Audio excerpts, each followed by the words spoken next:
আসসালামু আলাইকুম রহমতুল্লাহ বারাকাতুহ। সম্মানিত দিনী ভাতৃমণ্ডলী, আল্লাহ রাব্বুল আলামিনের প্রশংসা এবং প্রিয় নবী সাল্লাল্লাহু আলাইহি সাল্লামের উপর অশেষ সালাত এবং সালামের পর আজকের আলোচনার বিষয়বস্তু ইসলামের সবচেয়ে গুরুত্বপূর্ণ বিষয়, আর তা হচ্ছে ঈমানের রুকন বা স্তম্ভ। এখন ঈমানের রুকন নিয়ে আলোচনা করব। তো এখন ঈমানের রুকন কয়টি বললাম? আমাদের দেশে ঈমানের রুকন জিজ্ঞাসা করলে অনেক সময় দেখেছি অনেক ছেলেরা আমাদের দেশে মন্ত্রের মতো শিখে এসছে। ঈমানের রুকন কয়টি? একবার ফাটাফাট আরবিতে পড়তো, আমানতু বিল্লাহি ওয়া মালাইকাতিহি ওয়া কুতুবিহি ওয়া রাসূলিহি ওয়াল ইয়াউমিল আখির ওয়াল কদরি খাইরিহি ওয়া শাররিহি মিনাল্লাহি তাআলা ওয়াল বাসি বাদাল মউত। হ্যাঁ, ঈমানে মুফাসসাল হয়ে গেল, বিস্তারিত। মুফাসসাল ওর মানে বুঝে না। আচ্ছা, ওকে জিজ্ঞাসা মুফাসসাল মানে কি রে ভাই? বুঝে হাহালাদরি আমাকে হুজুরে পড়িয়েছে ঈমানে মুফাসসাল। মুফাসসাল মানে ডিটেলস, তফসিল থেকে, হ্যাঁ, বিস্তারিত। আর মুজমাল মানে সংক্ষেপ, শর্টকাট। হ্যাঁ, এজমাল মানে জুমলা, এক কথায় চুমুকে কথা বোঝা গেছে। ঈমানে মুজমাল, তো এগুলো বানানো। এই যে বাক্য ঈমান মুফাসসাল আর মুজমাল, এগুলো আমাদের মুরব্বীদের বানানো, কোনো হাদিসে নেই। ভালো করে শুনেন, কোনো হাদিসে নেই। অথচ এগুলোকে এমন করে যে কোরআনের আয়াতের মতো করে মুখস্থ করেছে। কোরআন আয়াতও মুখস্থ নাই, কিন্তু এগুলো মুখস্থ আছে। আর মনে করি এটা পড়ে নিলে মুসলিম হবে। না না, আপনার অন্তরে পরিবর্তন আসতে হবে এই 6টি রুকনের মাধ্যমে, তাহলে ঈমান হবে, মন্ত্র নয়। আমি এই জন্য বারবার বলি যে দ্বীনে ইসলাম কোনো মন্ত্রের ধর্ম নয়, জি, বাস্তবতার ধর্ম। তো ঈমানের রুকন কয়টি? আল্লাহর প্রতি ঈমান। আল্লাহর প্রতি ঈমান সংক্ষেপে বুঝায়। প্রথম কথা, এগুলোর দলিল। এগুলোর দলিলের জন্য হাদিস যদি বলা হয়, প্রসিদ্ধ হাদিস জিবরাইল আলাইহিস সালামের হাদিস বলে যে হাদিসটি প্রসিদ্ধ হাদিস, সহিহ বুখারীতে রয়েছে, সহিহ মুসলিমও রয়েছে, জি। আর কোরআনে কারীমের আয়াত যদি বলা হয় যে ঈমানের রুকনগুলি সম্পর্কে, যেহেতু কোরআন থেকে আমি বললাম ইসলামের রুকনগুলি, কিন্তু একটি আয়াতে বলা হয়, এটি বিভিন্ন জায়গায় রয়েছে। হ্যাঁ, শাহাদাতের কথা রয়েছে, শাহাদাতের কথা, আল্লাহর তৌহিদের কথা, লা ইলাহা ইল্লাল্লাহর কথা, ফাআলাম আন্নাহু লা ইলাহা ইল্লাল্লাহ সূরা মুহাম্মদ রয়েছে। আর তারপরে আপনার রাসূলুল্লাহ সাল্লাল্লাহু আলাইহি ওয়াসাল্লামের কথা বেশ কিছু আয়াত রয়েছে, মুহাম্মাদুর রাসূলুল্লাহ ওয়া মুবাশশিরাম বির রাসূলি ইয়াতি মিন বাদি ইসমুহু আহমদ, জি। তো মা কানা মুহাম্মাদুন আবা আহাদিম মির রিজালিকুম ওয়ালাকিন রাসূলুল্লাহ ওয়া খাতামান নবিয়্যিন ওয়া মা আরসালনাকা ইল্লা রাহমাতাল লিল আলামিন, ইত্যাদি ইত্যাদি। তো বিভিন্ন জায়গায় রয়েছে। তাহলে ইসলামের রুকনের দলিলগুলি কোরআনে কারিমে বিভিন্ন জায়গায় ছড়িয়ে ছিটিয়ে রয়েছে। ঈমানের রুকন কয়টি বললাম? 6টি। 5টির দলিল কোরআনে কারিমের 2টি আয়াত রয়েছে। কোরআনে কারিমের 2টি আয়াত রয়েছে। সূরা বাকারা আয়াত 177 রয়েছে, এবং আর একটি আয়াত রয়েছে সূরা নিসার আয়াত 136। মনে রাখবেন, সূরা নিসার আয়াত 36। এই আয়াতগুলিতে রয়েছে দলিল। তাহলে আয়াতগুলি সংক্ষেপে একটি আয়াত অন্তত শোনাই। সূরা নিসার আয়াত 36 শোনে। আল্লাহ বলছেন, ইয়া আইয়ুহাল্লাযীনা আমানু, হে ঈমানদারগণ, আমানু বিল্লাহি ওয়া রাসূলিহি, হে ঈমানদারগণ, হে মুমিন মুসলিম। মুমিন মুসলিমকেও আল্লাহ সম্বোধন করে বলছে, তোমরা আল্লাহর প্রতি ঈমান নিয়ে আসো, ওয়া রাসূলিহি, তার রাসূলের প্রতি ঈমান নিয়ে আসো, ওয়াল কিতাবিল্লাযী আনজালা আলা রাসূল, সেই কিতাব গ্রন্থের প্রতি ঈমান নিয়ে আসো যা তার রাসূলের প্রতি নাজিল করেছেন। কয়টি হলো? 3টি হলো। ওয়াল কিতাবিল্লাযী আনজালা মিন ক্বাবলু, আর ওই সব কিতাব, হ্যাঁ, আসমানি গ্রন্থের প্রতি ঈমান নিয়ে আসো যা নবীর আগে, শেষ নবীর আগেও নাজিল করা হয়েছে। তাওরাত, ইনজিল, হ্যাঁ, জবুর, এসব যে নাজিল করা হয়েছে। কয়টি হলো? না, ওইটা তো 3টি আসলো, ঈমান বিল কুতুবে আসলো। তারপরে এখানে কয়টি আসলো তাহলে? আমিনু বিল্লাহি ওয়া রাসূলিহি ওয়াল কিতাবিল্লাযী আনজালা আলা রাসূলিহি ওয়াল কিতাবিল্লাযী আনজালা মিন ক্বাবলু। কিন্তু তারপরে যদি যেগুলি প্রতি ঈমান নিয়ে আসতে হবে, বিশ্বাস করে মেনে নিতে হবে। ঈমান নিয়ে আসা মানে সহজ ভাষায় বিশ্বাস করে মেনে নেওয়া। ঈমান মানে কি? এই ক্ষেত্রেও ভুল আছে। আমাদের দেশে জিজ্ঞাসা করে ঈমান মানে কি? বিশ্বাস? না না, ঈমান মানে বিশ্বাসের সাথে মেনে নেওয়া অন্তর থেকে এবং সাদরে গ্রহণ করা। আল ঈমান আত তাসদীক ও মাল ইজআন ওয়াল কবুল, বিশ্বাস তার সাথে মেনে নেওয়া, আমি মেনে নিলাম, আর সাদরে গ্রহণ করলাম। এই তিনটি কথা যদি থাকে তাহলে সে মুমিন। কারণ বহু মানুষ আছে অমুসলিম যারা বলে ইসলাম যে সত্য ধর্ম এটা আমি বিশ্বাস করি, বলে না হ্যাঁ, আমি অপরওয়ালায় বিশ্বাস করি, তো মানেন বলছে সেটা পারছি না। মুসলিম হ্যাঁ, মেনে নেন, কলমা পড়ে নেন, তাহলে মানবে না। কারণ রোম সম্রাট বিশ্বাস করেনি, যদি নবীকে পেতাম কাছে তো পা ধুয়ে দিতাম, হ্যাঁ, চুমো দিতাম, ইত্যাদি কত কথা বলেছিল, কিন্তু ঈমান নসিব হয়নি। অন্তরে তো বিশ্বাস, হ্যাঁ, দৃঢ় বিশ্বাস ছিল, কিন্তু সাদরে মেনে নিতে পারেনি আর সাদরে গ্রহণ কবুল করতে পারেনি, যার ফলে তার ঈমান আল্লাহর কাছে গ্রহণযোগ্য হয়নি। তাহলে ঈমান মানে শুধু বিশ্বাসের নাম নয়, ঈমানের মানে বিশ্বাস করা, মেনে নেওয়া, সাদরে গ্রহণ করা। জি, আল্লাহ বলছেন ওমাইয়াকফুর বিল্লাহ, যদি কেউ কুফরি করে, না মানে আল্লাহকে, ও মালাইকাতে, ফেরেশতাদের সাথে কুফরি করে, ফেরেশতাদেরকে না মানে বিশ্বাস করে, ও রসুল কুতুবিহি, কিতাব সমূহকে বিশ্বাস না করে, ও রসুলিহি, রসুলগণকে বিশ্বাস না করে, ওয়াল ইয়াউমিল আখির, আর পরকালকে বিশ্বাস না করে। কয়টি হয়ে গেল তাহলে? 5টি হয়ে গেছে, কিন্তু 5টি হয়ে গেছে, 5টি রয়েছে আয়াতে। জি, ফাকাদাল্লাহ দালালাম মুবিনা, এইগুলো কেউ যদি বিশ্বাস না করে তাহলে সে সুস্পষ্ট গোমরাহিতে, ভ্রষ্টতায় নিমজ্জিত হইল, ডুবে গেল, গোমরাহিতে জাহান্নামে ডুবে গেল, জাহান্নামের রাস্তায় চলে গেল, একেবারে জান্নাত থেকে দূর হয়ে সুদূর গোমরাহিতে চলে গেল। দালালাম মুবিনা।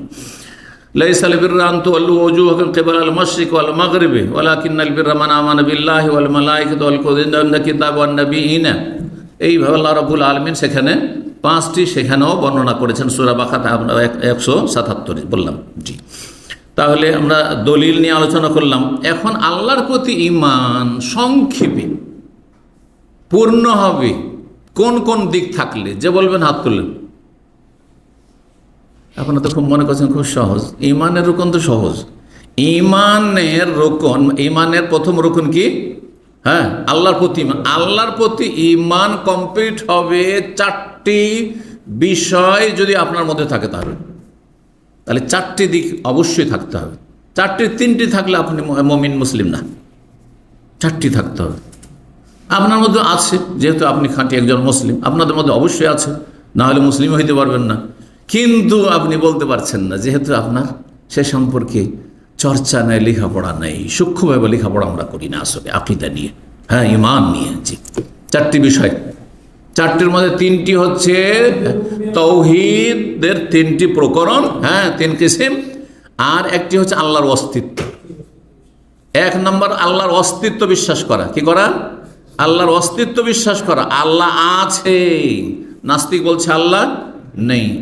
আল্লাহ আছে তো হিন্দু বলছে, আল্লাহ আছে তো খ্রিস্টানও বলছে, আল্লাহ আছে তো ইহুদি বলছে, কিন্তু এটা দিয়েছে মুমিন হতে পেরেছে? কারণ তার একটি আছে, 3টি যে নেই। এবার বুঝতে পেরেছেন? মক্কার কাফেররাও তো বলতো আল্লাহ আছে, ওয়ালা ইন সাআলতা মান খালাকাস সামাওয়াতি ওয়াল আরদা লা ইয়াকুলুনা আল্লাহ। তাদেরকে যদি জিজ্ঞাসা করে আসমান জমিন কে সৃষ্টি করেছে, মক্কার কাফের মুশরিকেরা 360টি মূর্তি রেখে কাবার চারিদিকে পূজা করত, কিন্তু বলছে অবশ্যই আল্লাহ সৃষ্টি করেছে। আল্লাহ বালা মুসিবত বলে বেশি বিপদ আসলে একমাত্র আল্লাহকে ডাকত। তারপরেও তাদেরকে আল্লাহ কাফের মুশরিক, ইয়া আইয়ুহাল কাফিরুন লা আ'বুদু মা তা'বুদুন, আল্লাহ বলেছে ইন্নামাল মুশরিকুনা নাজাস, আল্লাহ এইভাবে সম্বোধন করেছে। জি, তাহলে বোঝা গেল যে শুধু আস্তিক হলে হবে না, নাস্তিকের বিপরীত হচ্ছে আস্তিক। অনেকেই অজ্ঞতার কারণে বলে যে ওরা নাস্তিক, আমি আস্তিক। আস্তিক মুসলিম হয়নি। একটা গুণ এসছে আপনার মধ্যে, আল্লাহর অস্তিত্ব মেনে নিয়েছেন। এখন আপনাকে 2 নম্বরে কিসে আসতে হবে? আল্লাহর কাজগুলি মেনে নিতে হবে আল্লাহর জন্য, শুধু আল্লাহর জন্য। আল্লাহর কাজ আল্লাহ ছাড়া কেউ করতে পারে না। এটা হচ্ছে তাওহীদে রুবুবিয়্যাত, আল্লাহর কাজে একত্ব প্রতিষ্ঠা করা। 3 নম্বর হচ্ছে তাওহীদুল আসমা সিফাত, আল্লাহর নাম গুণাবলী কোরআন সুন্নাহ আল্লাহ এবং রসুল যেভাবে বলেছেন ওইভাবেই মেনে নিতে হবে। তাতে কোনো বিকৃতি চলবে না, অস্বীকৃতি চলবে না, নিষ্ক্রিয়তা চলবে না, আর অমান্য করা চলবে না, অপব্যাখ্যাও চলবে না। আল্লাহর হাত কুদরতি হাত, আল্লাহর চেহারা হচ্ছে আপনার কি বলছে সত্তা, আর আল্লাহর চোখ মানে রক্ষণাবেক্ষণ, আল্লাহর কুদরতি পায়ে সেজদা, এইগুলো দিয়ে ঈমান হবে না, এগুলো দিয়ে ঈমান হবে না। আল্লাহ যা বলেছেন আছে আছে, রসুল যা বলেছেন আল্লাহর আছে আছে। কেমন আছে? আল্লাহর মতো আছে। আমার আপনার সাথে কোনো সৃষ্টির সাথে তুলনা নেই। লাইসা কামিসলিহি শাই ওয়া হুয়াস সামিউল বাসীর। তাওহীদুল আসমা ওয়া সিফাত কয় নম্বর হলো এটি? 3 হয়ে গেল। 4 নম্বর তাওহীদুল ইবাদা বা তাওহীদুল উলুহিয়া, বান্দার কাজে আল্লাহর একত্ব প্রতিষ্ঠা করা। বান্দার কাজ কি? আমার কাজ হচ্ছে কালিমা পড়া। কার জন্য? আল্লাহর জন্য। আমার কাজ হচ্ছে সালাত পড়া। কার জন্য? আল্লাহর জন্য। আমার কাজ হচ্ছে রুকু করা, সেজদা করা, দান সদকা করা, যাকাত দেওয়া, হজ করা, রোজা রাখা, জিকির আজকার করা। কার জন্য? উযকুরুল্লাহ। যদি কেউ বলে যে মদিনা গেলে নবীর জিকির আর মক্কা গেলে আল্লাহর জিকির, তাহলে সে ভাগ করলো না জিকির গিয়ে? সে মুসলিম হইতে পারলো? জি হ্যাঁ। ইবাদত বন্দেগী বান্দার কাজ কার জন্য? খাস করবে আল্লাহর জন্য। এটা অবাস্তব কোনো কথা বলিনি, আমি কাল্পনিক কোনো কথা সাধারণত বলি এইসব ক্ষেত্রে। আমি মানে তিক্ত অভিজ্ঞতা আমার আছে। মদিনা ইউনিভার্সিটির ছাত্র যৌবনকাল, সেই সময় একজন ভারতীয় উর্দুভাষী এসে রওজায়, রিয়াজুল জান্নাহ রওজায় বসে নামাজ পড়ে বসে আছে, জিকির আজকার করছে। আমি 2 রাকাত মদিনা ইউনিভার্সিটি থেকে আসর পরে এসে বসেছি, 2 রাকাত পরে আমিও তার পাশেই মুসল্লি হিসেবে বসেছি। আর তারপরে শুনছি যে সে জিকির করছে কিসের? ইয়া রাসূলুল্লাহ, ইয়া রাসূলুল্লাহ, ইয়া রাসূলুল্লাহ। আমি চিন্তা করলাম এই লোকটি নিশ্চয়ই রেজবি বেরেলুই মাজার পূজারি হবে।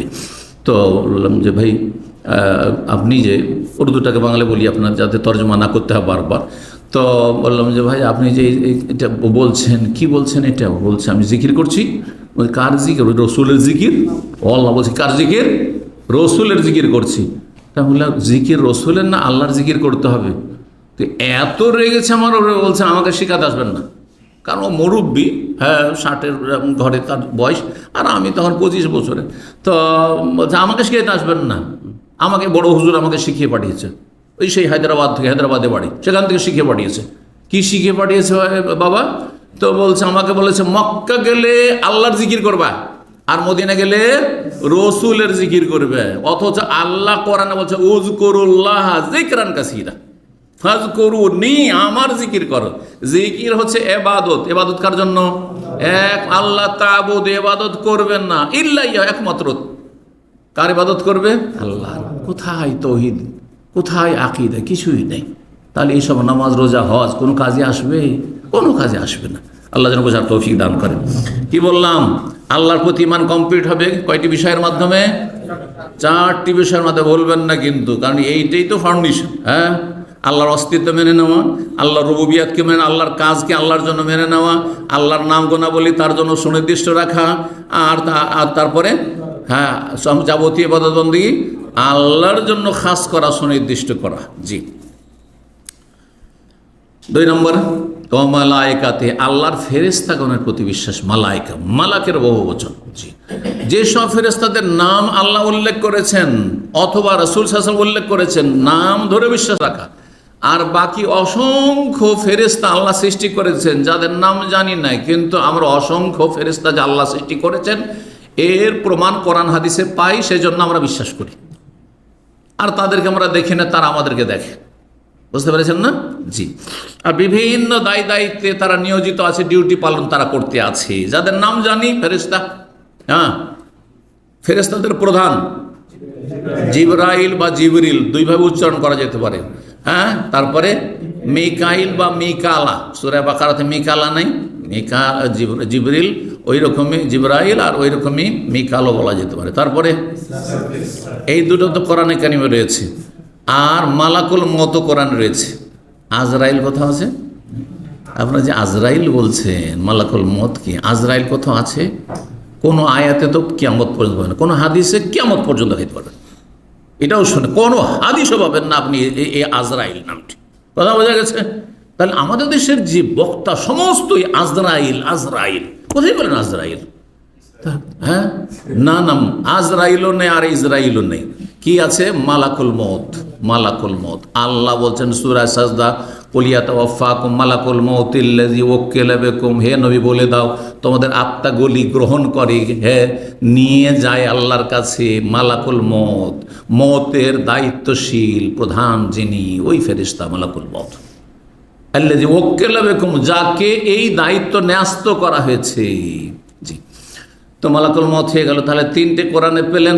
আর আর একটি কোরআনে রয়েছে ইয়া মালিকুল ইয়াকযি আলাই, জাহান্নামের প্রধান যিনি, ইয়া মালিকুল ইয়াকযি আলাইনা রাব্বুক। তাহলে কোরআনে এই নাম আমরা পেলাম, মালিক খাজেনুন নার, জাহান্নামের দায়িত্বশীল ফেরেশতা। আর একজন ফেরেশতার কথা হাদিসে রয়েছে, প্রসিদ্ধ দুয়াতে একাধিক হাদিসও রয়েছে, সিংহার হাদিসও রয়েছে। সেই ফেরেশতার নাম কি? ইসরাফিল। আনা রাব্বা জিবরাইল ওয়া মিকাইল ওয়া ইসরাফিল। জি, ইসরাফিল সিংহা নিয়ে প্রস্তুত হয়ে রয়েছে, কখন আল্লাহর হুকুম হবে, রেডি হয়ে আছে জি ইসরাফিল। তো ইসরাফিলের নাম তাহলে কোরআনে নেই, কিন্তু সহিহ হাদিসে রয়েছে। তো হয়ে গেল। এছাড়া একটি হাদিস রয়েছে, জান্নাতের দায়িত্বশীল ফেরেশতা বলা হয়েছে রিজওয়ান, তার নামের কথা হাদিস রয়েছে। বাকি আল্লাহ বলছেন ওমা ইয়ালামু জুনুদা রাব্বিকা ইল্লা হুয়া, তোমার রবের সেনাবাহিনীর সংখ্যা আল্লাহ ছাড়া কেউ জানে। এত অসংখ্য সেনাবাহিনী আল্লাহ রয়েছে। আল্লাহ সবচেয়ে বড় সেনাবাহিনী আল্লাহর যে কোনো সৃষ্টি সেনাবাহিনী। আল্লাহ ইচ্ছা করলে পৃথিবী ধ্বংস করার জন্য মেলা সেনাবাহিনী, মানুষকে ধ্বংস করার জন্য পোকা মাকড় মশা দিয়ে আল্লাহ ধ্বংস করতে পারে, তাই না? সবই সেনাবাহিনী আল্লাহ রাব্বুল আলামিন। কিন্তু যে গুরুত্বপূর্ণ সেনাবাহিনী যাদেরকে উদ্দেশ্য বিশেষভাবে করা হয়েছে তারা হচ্ছেন মালাইকা, ফেরেশতা।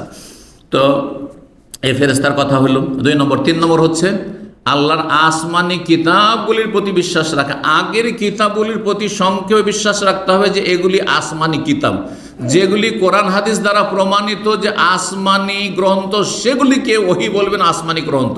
কিন্তু সেগুলির ক্ষেত্রে দুটো কথা মনে রাখবেন, রহিত হয়ে গেছে মানে মনসুখ, ক্যান্সেল ঘোষণা করা হয়েছে, আর বিকৃত করেছে সেই জাতিগুলো।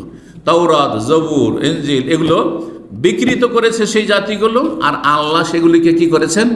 অচল বলে মনসুখ, রহিত করেছেন, ক্যান্সেল ঘোষণা করেছেন। যেমন 71-এর আগের পাকিস্তানি আইন রহিত হয়ে গেছে বাংলাদেশ থেকে, তারপরে ইংরেজদের আইন রহিত হয়ে গেছে, তারপরে তার আগে মোগলদের আইন রহিত হয়ে গেছে। এখন 71-এর পরে কেউ যদি মোগল আইন দিয়ে আমরা কি চালাবো, দেশ চালাবো, তাহলে তার নাম কি? রাষ্ট্রদ্রোহী, দেশদ্রোহী। ঠিক তেমনি আল্লাহদ্রোহী, জাহান্নামী। কে? যেই ব্যক্তি বলবে যে আমি তাওরাতে বিশ্বাসী, আমি কোরআন বিশ্বাস করি না। ওরা কোরআন মানে, আমরা তাওরাত মানি, ইনজিল মানি, চলবে না। বোঝা গেছে? বিকৃত এবং রহিতকৃত এইসব কিতাব। কিন্তু আসমানি কিতাব এগুলি আল্লাহর কিতাব। এখানে আরেকটি কথা মনে রাখবেন, যেগুলি আল্লাহ বলেননি, তার রসুল বলেননি আসমানি কিতাব, আপনি কল্পিত ধর্ম বানাবেন না যে এগুলিও ঐশী গ্রন্থ। যেমন বেদকে ঐশী গ্রন্থ বলা, রামায়ণ, মহাভারত, ত্রিপিটক, আপনার এদের বুদ্ধিস্টদের না, এগুলিকে কখনো বলা যাবে না যে এগুলি হচ্ছে আসমানি গ্রন্থ বা ঐশী গ্রন্থ। বোঝা গেছে না? এগুলো মানুষের রচিত ধর্মীয় পুস্তক তাদের। আর কোরআনে কারীমের প্রতি ঈমান কেমন হইতে হবে? বিস্তারিত, সংক্ষেপে না, বিস্তারিত। বিস্তারিত ঈমান মানে বিশ্বাস করা যে আল্লাহর কিতাব অবিকৃত, সুরক্ষিত, আল্লাহ হেফাজতের দায়িত্ব নিয়েছেন, কিয়ামত পর্যন্ত কোরআনের বিধান বহাল থাকবে এবং কোরআন মান্যওয়ালা থাকবে। আল্লাহর জমিন থেকে মিটে যাবে না, মুছে যাবে না। কারণ মুসলিম একেবারে মুছে যাবে না, কোরআন শেষ হয়ে যায়, কোরআনের বিধান শেষ হবে না, থাকবে। সে নামকে অস্থায়ী থাক, আর আপ ডাউন করবে, কিন্তু থাকবে। জি, তো এই কোরআনে কারীমের প্রতি বিস্তারিত ঈমান মানে সংক্ষেপের সাথে সাথে প্রতিটি বিষয় যে রয়েছে, যেগুলো বিশ্বাস করতে হবে, যেগুলি এবাদতের সে অনুযায়ী এবাদত করতে হবে, যেগুলি আমলের সেগুলিকে আমল করতে হবে। বোঝা গেছে না? আদেশ মেনে চলতে হবে কোরআনের, নিষেধাজ্ঞা মেনে চলতে হবে কোরআনে কারীমের। যেসব কাহিনী রয়েছে কোরআনে কারীমে, সেগুলি সত্য কাহিনী বিশ্বাস করতে হবে এবং সেগুলি সত্য বলে জানতে হবে, সেগুলো বর্ণনা করবেন। জি, এই হচ্ছে বিস্তারিত কোরআনে কারীমের প্রতি বিশ্বাস বা আসমানি কিতাবগুলির প্রতি বিশ্বাসের কথা বললাম। তারপরে 4 নম্বর ঈমানের রুকন, রাসূলগণের প্রতি বিশ্বাস। জি, রসুল এবং নবী।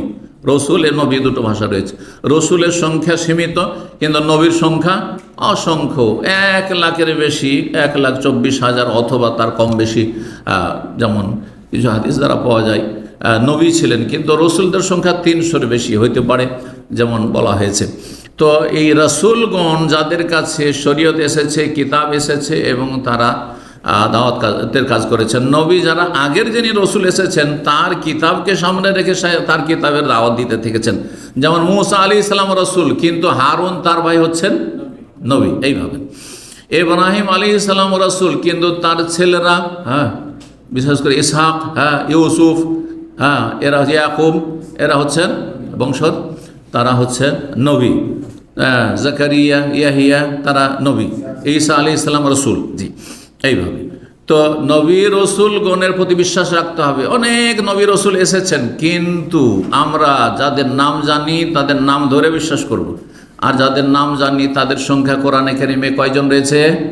25 জনের কথা বর্ণনা করা হয়েছে। 25 জনের মধ্যে 18 জনের কথা সূরা আনআমে আল্লাহ বর্ণনা করেছেন। সূরা আনআমে 18 জনের কথা বর্ণনা করেছেন, আর বাকি গোটা কোরআনে কারিমে বাকি 18 জনের পরে আর যে 7 জন তাদের কথা বর্ণনা করা হয়েছে। তো এই ছিল নবী রসুলগণের প্রতি ঈমান। আর 5 নম্বরে পরকালের প্রতি বিশ্বাস, আল ইয়াউমিল আখির। পরকালের প্রতি বিশ্বাস মানে কি? কোনখান থেকে শুরু হয় পরকাল? যে বলবে হাত তুলবে। মরণ থেকে শুরু, কবর না। যখন রূহ কবজ হয়ে গেল তখন তার পরকাল শুরু হয়ে গেছে। দুনিয়াতে লাশ পড়ে থাকলো, আর দুনিয়াতে নেই, সে পরকালে চলে গেছে। কথা বোঝা গেছে? যেমনই রূহ কবজ হয়ে গেল পরকাল শুরু হয়ে গেছে। মানে মাতা কামাত কিয়ামত। মানুষ মারা গেলে তার এখন আর ও দুনিয়ার সাথে কোনো সম্পর্ক নেই। কার সাথে সম্পর্ক? পরকালের সম্পর্ক। এখন সে হয়তো ইল্লিন দেখছে, আর না হলে সিজ্জিন সামনে দেখছে, বা যদি বিলম্ব করেন তো শাস্তি ভোগ করছে অসৎ লোক জমিনের উপরে, আর নেক লোকেরা নিয়ামত প্রাপ্ত হচ্ছে। তো তাহলে পরকাল শুরু হয়ে যায় মানুষের মরণ থেকে। আর একেবারে পরকালের মেলাগুলো স্তর রয়েছে, এক একটা স্তর, যা কোরআন হাদিসে বর্ণনা সবগুলি বিশ্বাস করতে হবে। তার কোনো একটি যদি অস্বীকার করে তাহলে পুরোটাকে অস্বীকার করা হইল। যেমন পরকালের একটি হচ্ছে কিয়ামতের বড় বড় লক্ষণগুলি, এগুলিও পরকালের প্রতি ঈমানের অন্তর্ভুক্ত। পরকালের একটি গুরুত্বপূর্ণ দিক হচ্ছে কিয়ামতের যে ভয়াবহতা, বিভিন্ন বিষয়গুলি বর্ণনা করা হয়েছে। সেখানে সেই পুলের কথা, যে পুল সিরাত বলে আপনারা জানেন, পুল আর সিরাত একই অর্থ। আর তার জাহান্নামের ওপর, আর তারপরে তার ওপর দিয়ে সবাইকে পার হইতে হবে।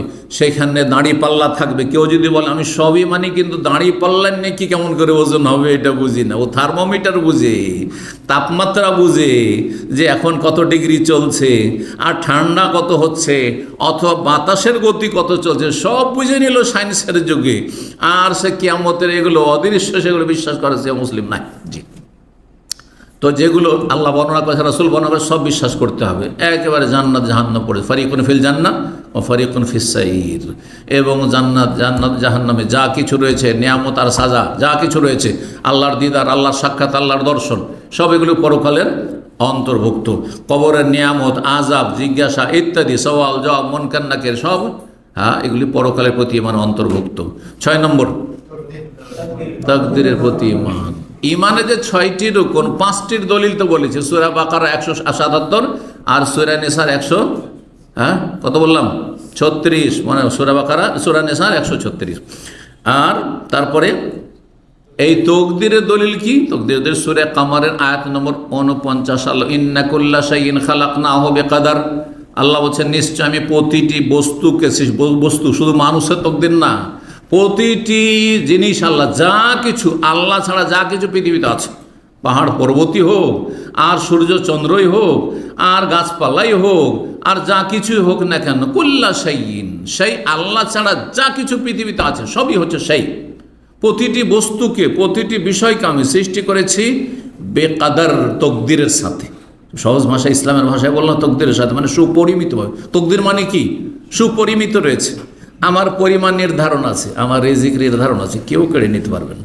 আমার হায়াত সময়সীমা নির্ধারণ রয়েছে, আমার এলিম নির্ধারিত রয়েছে, এতটা এলিম হবে, এর বেশি হবে না, এর কমও হবে না। আমার খেদমতও নির্ধারিত রয়েছে, সুপরিমিত রয়েছে, এতটা খেদমত করতে পারবো, এর বেশি পারবো না। আমার ছেলে মেয়ের পরিমাণ তাও নির্ধারিত রয়েছে, তাদের সুস্থতা অসুস্থতা, আমার সুস্থতা অসুস্থতা, ভালো মন্দ, উত্থান পতন, প্রতিটি সৃষ্টির। এই যে সূর্য চন্দ্র গ্রহণ লাগছে, কখন গ্রহণ লাগবে, কখন কি হবে, কতটা গ্রহণ লাগবে, সব কিছু সুপরিমিত আল্লাহ রাব্বুল আলামিনের তকদিরে ওয়ালা রাতবিন ওয়ালা ইয়াবিসিন ইল্লা ফি কিতাবিম মুবিন। কোন শুকনো বস্তু হোক আল্লাহর সৃষ্টি, অথবা কোন তাজা বস্তু হোক আল্লাহর কিতাবে মুবিন সুস্পষ্ট লিখনিতে, অর্থাৎ লৌহে মাহফুজে, সেই তকদির যে ভাগ্যলিপি তাতে লিপিবদ্ধ রয়েছে। আশা করি বুঝতে পেরেছেন। এবং তকদিরের ক্ষেত্রে একটি কথা মনে রাখতে হবে যে তকদির আল্লাহ রব্বুল আলামিন লিখে রেখেছেন, সেই অনুযায়ী হবে, কিন্তু তার মানে এই নয় যে আমরা বাধ্য। আপন জায়গায় আল্লাহ তকদির লিখে রেখেছেন, আর আপন জায়গায় স্বাধীনভাবে আমরা নিজে চলাফেরা করছি। এখন স্বাধীনভাবে আপনাদের সামনে আলোচনা করছি, আমি স্বাধীনভাবে উঠে যাব, আমাকে কোনো কিছু বাধ্য করছে না, তাই না? স্বাধীনভাবে ভালো কাজ করছি এখন আলহামদুলিল্লাহ। স্বাধীনভাবে আমি গিয়ে ঘুমাবার সময় ঘুমাবো হয়তো, বোঝা গেছে না? সব কিন্তু স্বাধীন, আমি সব কিছুতে স্বাধীন। আমি নড়াচড়া করছি স্বাধীন, এই যে হাত নাড়াচ্ছি, স্বাধীন না পরাধীন? হ্যাঁ, স্বাধীন। পাথরের মতো না। যারা তকদিরকে অস্বীকার করেছে, বলছে তকদির বলে কিছু নাই, তকদির আছে যদি বলি তো আমরা পাথরের মতো নাকি? আমরা তো হাড়ে হাড়ে টের পাচ্ছি যে আমরা পাথরের মতো নই। এই যে স্বাধীনভাবে আমি পানিটাতে হাত দিলাম, আবার রেখে দিলাম, খেলাম, এখন ইচ্ছা হলে খেয়ে নিলাম, স্বাধীন। তাহলে আমাদের যে সাজা শাস্তি বা আল্লাহর নিয়ামত আমাদের জন্য প্রতিদান কিসের ভিত্তিতে? স্বাধীনভাবে ভালো কাজ করলে জান্নাত রয়েছে, দুনিয়াতে আল্লাহ সম্মান রয়েছে, আখিরাতে সম্মান রয়েছে। আর স্বাধীনভাবে পাপে লিপ্ত হচ্ছেন, ভালো কাজ করছেন না, সেই জন্য জাহান্নামে যেতে হবে। আপনার পাপের কারণে জাহান্নামে যেতে হবে। রবের দোষারোপ করা যাবে না? মোটেই দোষারোপ করা যাবে না। আল্লাহর দুনিয়ার একটি ডাক্তার উদাহরণ দিয়ে দিই, কারণ এই উদাহরণটি আমি অনেক সময় আলোচনা করি তকদিরকে সহজভাবে বোঝানোর ক্ষেত্রে, আর দিয়ে আলোচনা শেষ করছি।